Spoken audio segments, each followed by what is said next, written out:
Olá, bom dia, seja bem-vindo ao programa Opinião. Hoje nós vamos tentar fazer com que a cabeça da gente se encontre quando a gente fala de publicidade e propaganda. É o tema hoje do programa. E eu queria primeiro fazer um questionamento, uma pergunta a você. Você sabe qual é a diferença entre propaganda e publicidade? Pois bem, propaganda é quando você tenta persuadir alguém a mudar de opinião, a fazer uma convergência naquilo que ele está pensando. Enquanto que a publicidade é quando você torna algo que já existe público. Para que a gente possa entender melhor essa conotação, a gente vai tentar exemplificar com algo de propaganda e de publicidade. Primeiro de propaganda. Veja bem, eu anotei 3 exemplos que eu vi em um outdoor. O primeiro deles dizia: faça como o Dunga, não use crack. Ele fez um trocadilho e ao mesmo tempo fez uma publicidade contra as drogas. O outro dizia: pintamos casas em domicílio. Ora, você sabe que para pintar uma residência ele tem que ir até a residência. Então o pintor chamou a atenção para aquilo que ele queria também fazer. E por fim, 3 vaquinhas, cada uma segurando um cartaz e dizendo: coma carne de frango. Então eles tentavam mudar realmente a ideia de quem estava vendo. Isso seria uma propaganda. A publicidade é quando você tenta mostrar algo que você já tem. Por exemplo, você tem um restaurante e de repente você quer apenas fazer com que a pessoa que está do outro lado possa vir ao seu restaurante prestigiar aquilo que ele já tem. Como a carne de frango, então o prato é um estrogonofe de frango. Na hora que ele mostra isso, na hora que ele divulga o estrogonofe de frango, ele está fazendo uma publicidade, ele está dando notícia àquilo que ele já tem e já está determinado na sua mente. Só vai persuadir você a ir até o local. Então, para falar de publicidade e de propaganda, nós temos 2 convidados especiais aqui no programa. O Marcílio Kumaru, que é advogado especializado em direitos eleitorais, e o Mário Benin, que é analista político. Ambos já tiveram comigo na TV Replay, o portal de notícias da TV Nova, e agora aqui no programa Opinião. Então, seja bem-vindo, bom dia. Bom dia, eu agradeço o convite aqui para esse bom debate. Bem-vindo, bem-vindo ao nosso programa. É um prazer para o seu programa aqui. Inaugura dessa vez essa fase nova aqui, não é? Muito bem, a gente vai primeiro ver esse comportamento, vendo essa pequena matéria que fala sobre a propaganda eleitoral. Você que está em casa, sabe o que pode e o que não pode? Você que é político, sabe o que pode para as eleições de 2016? Vamos ver então a reportagem. A legislação sobre propaganda eleitoral nas eleições municipais de 2016 contém uma série de restrições para as quais os candidatos a prefeito, vice-prefeito ou vereador, partidos e coligações devem ficar atentos. O plenário do Tribunal Superior Eleitoral, TSE, aprovou em sessão administrativa as resoluções que irão reger as eleições municipais do corrente ano. A propaganda eleitoral estará liberada a partir do dia 16 de agosto e termina no dia 1º de outubro, na véspera da eleição em primeiro turno. As regras estão na resolução TSE número 23457/2015, que trata da propaganda eleitoral, do horário gratuito no rádio e na TV e das condutas ilícitas na campanha de 2016. As punições para quem descumprir as proibições impostas vão de multa até mesmo detenção. O ministro do Tribunal Superior Eleitoral, Adimar Gonzaga, alerta os candidatos, partidos e coligações sobre a necessidade de respeito às regras da propaganda eleitoral, para evitar, assim, problemas futuros. E afirma: é preciso muita atenção, posto que a propaganda antecipada, quando exorbitante, seja ela quantitativa ou qualitativamente, pode configurar abuso de poder econômico, algumas vezes associada ao uso indevido dos meios de comunicação, que dispõe o artigo 22, inciso 14, da Lei Complementar número 64/90, que pode resultar na cassação do registro ou diploma, além de uma inelegibilidade pelo período de 8 anos, esclarece o ministro do Tribunal Superior Eleitoral, Adimar Gonzaga. No entanto, mesmo com todos os impedimentos e alertas, alguns candidatos desrespeitam as leis. Vamos conhecer algumas delas. Bem, a gente tem aqui alguns itens que a gente anotou, mas eu queria começar falando o seguinte, Marcílio. Você é advogado especializado exatamente em direitos eleitorais. A gente vai falar um pouco sobre propaganda eleitoral. A gente viu na matéria que a gente começa agora dia 16, a propaganda.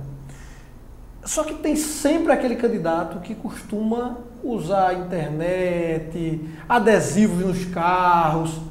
Isso vale já? Não. Os candidatos devem estar atentos às regras que já estão valendo, já existem ações nesse sentido, o judiciário eleitoral já está sendo utilizado pelo Ministério Público Eleitoral, pelas coligações ou os partidos de oposição. Então, desde antes das convenções, essa propaganda, principalmente via internet, ela não pode ser impulsionada, paga ou patrocinada, né? O que se mudou na legislação é que as candidaturas que estão na convenção, mas ainda não têm o registro e outras devem já ter o registro, mas a partir do dia 16 é que começa o período chamado de propaganda eleitoral, ou seja, propaganda destinada ao eleitor. Até então, agora, entre 15 dias antes das convenções e depois que concluíram as convenções, a gente estava no período de propaganda intrapartidária, só destinada aos convencionais. Então, esse tipo de propaganda, existe uma série de regras com relação à internet, que a principal delas é a não impulsação dos meios de comunicação, cabendo ao pré-candidato já assim uma responsabilização. Ô Mário, esse candidato, hoje em dia, quando a gente pega todos os candidatos, essa propaganda antecipada, ajuda na campanha ou termina sendo uma trave, termina sendo um problema para o candidato, deixa o eleitor mais chateado? Como é que você vê essa? A gente teve uma mudança na legislação, tornou o período de campanha menor. A campanha no Brasil era muito longa, eram quase 3 meses de campanha, então isso tem um custo financeiro muito alto. E principalmente agora, nessa época da Lava Jato, dessa crise econômica, então houve uma redução do tempo de campanha. Porém, aí a diferença que o Marcílio colocou, é que você tem um período de expor ideias, ou expor as suas qualidades, ou seus desejos em ser prefeito de Caruaru. Isso tem que ser feito com muito cuidado. Pode ver o seguinte, que aqui em Caruaru nós temos pré-candidatos, mas que de maneira muito discreta eles vêm mais promovendo encontros, conversas em comunidades, mas não botaram ainda a campanha na rua, principalmente para evitar o desgaste antecipado. Todos eles, os pré-candidatos no momento, vêm com uma atuação bem discreta, ou seja, presença na mídia, nos veículos de comunicação, dão entrevistas, usam as redes sociais e efetivamente um posicionamento muito discreto, tanto porque a lei não permite e também para evitar o desgaste, para não massificar antes da hora, não criar um efeito de crescimento antecipado depois de ir morrendo ao longo da campanha. Eu acho que o grande diferencial dessa eleição vai ser esse tempo curto de campanha, porque a gente estava acostumado com períodos maiores, então você tinha as viradas de eleição, né? Começava grande, perdia, vinha, voltava, e esse período ficou menor, que vai exigir estratégias mais eficientes para você conseguir seduzir o eleitor. Ou seja, vai exigir uma competência maior das candidaturas, em dosar essa massificação necessária e evitar o desgaste de estar tão presente na mídia. Eu estava vendo que a política realmente é uma propaganda, porque a tendência é querer fazer com que o outro mude de ideia, né? Só que esse período de 45 dias agora, ele é muito curto, né? Ou as pessoas já vêm, quando eles entram nessa fase, já entram com a cabeça mais ou menos voltada para o que ele quer. Para a pessoa conseguir fazer essa mudança, tem que ter uma estratégia muito grande. E a gente sabe que, por exemplo, showmícios não é mais permitido. Não, showmícios há um bom tempo já não é permitido, né? Todo showmício, por que o showmício foi retirado? Porque o showmício é na caracterização de abuso de poder político e econômico. Ou seja, você para contratar, você fazer um evento político, contratar uma banda de renome nacional, você vai lotar seu evento. E isso só cabia aos candidatos de capacidade econômica alta. Isso quebrava o princípio do processo eleitoral, que é o princípio do equilíbrio. tenta-se dar, com essas reformas todas, tenta-se dar um equilíbrio às candidaturas, aquelas mais fortes e as mais simples no ponto de vista econômico. Então, o showmício, ele gera até cassação de mandato, porque isso é considerado hoje não uma propaganda irregular, mas sim, e também, além da propaganda, mais um abuso de poder econômico. Antigamente se usava muito camisa partidária. Tá liberado esse ano? A gente pode usar camisa de partido, não, de candidato? Essa pode ser considerada distribuição de brinde. Obviamente, existem subterfúgios tem camisas que caracterizam uma candidatura. E aí a Justiça Eleitoral não tem como associar automaticamente aquilo à distribuição. Mas a distribuição de camisas com o nome do candidato, isso aí pode sim considerar distribuição de brindes, isso aí é irregular. Mas um candidato poderia colocar à venda a camisa? O partido sim, como uma forma de angariar recursos. A lei autoriza, mas como há um liame entre você detectar que aquilo é uma distribuição ou aquilo é uma captação de recursos, usualmente você não vê esse tipo de prática, mas é permitido a venda de materiais para fomentar o partido, para custear as despesas, haja vista a proibição do financiamento privado. A gente sabe que agora as empresas não vão poder estar colocando dinheiro nas campanhas. Então, será, Mário, que de repente seria uma boa um candidato inventar de vender uma camisa, um broche, alguma coisa que pudesse caracterizar que aquela pessoa estaria apoiando financeiramente a campanha dele e isso seria uma publicidade positiva? Eu acho que sim, isso já é uma prática de outros países, né? Tanto o tempo de campanha menor já é uma prática nas democracias mais maduras, como esse tipo de estratégia.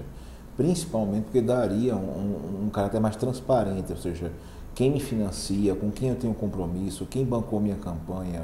A gente sabe que grandes empresas não doam por doar, elas doam porque têm interesses políticos, está aí a Lava Jato para provar.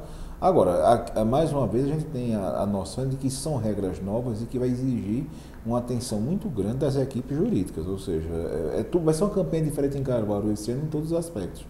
É uma campanha menor, ou seja, os nossos candidatos estão acostumados a um prazo maior de exposição.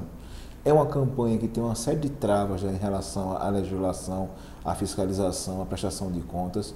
Vai ser uma campanha que primeira vez tem um segundo turno, que ninguém nunca teve essa experiência aqui na cidade. Então, vai ser uma série de novidades que vão confluir nessa eleição, que vão tornar essa eleição bastante sui generis, ou seja, é uma nova eleição em Caruaru, não só porque tem um segundo turno, mas porque tem uma série de mudanças de práticas que já estavam enraizadas e que agora não são mais permitidas. Então isso vai ser um jogo totalmente novo e a gente vai ter que aguardar, saber quais são os times que vão saber jogar melhor, né?